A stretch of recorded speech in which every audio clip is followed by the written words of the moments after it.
আমি কাজে পৌঁছেছি, ঠিক তখনই বউয়ের ফোন এলো। আর বউ বলল আজ কত তারিখ। আমি কি জবাব দেবো বুঝে না উঠে গাবড়ে গিয়ে বললাম 9 নভেম্বর। বউ ফোন কেটে দিল।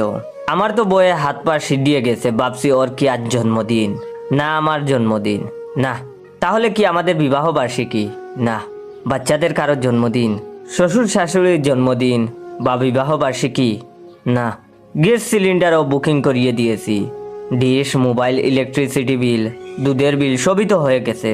তাহলে বউ তারিখ কেন জিজ্ঞেস করলো? আমার লাঞ্চ আর বৈকালিক চা সব বয়ে মাথায় উঠলো। যাই হোক, বিকালে বাড়ি পৌঁছালাম, দেখি আমার মেয়েটা খেলছে। আমি ওকে ডেকে জিজ্ঞেস করলাম ঘরের আবহাওয়া কেমন, জ্বর বা সুনামি হয়েছে কি? মেয়ে নির্বিকারে বলল সব ঠিক আছে।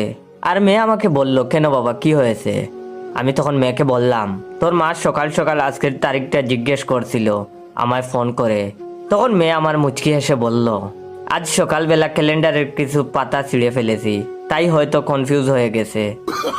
ভাইরে ভাই, আমি বাঁচলাম।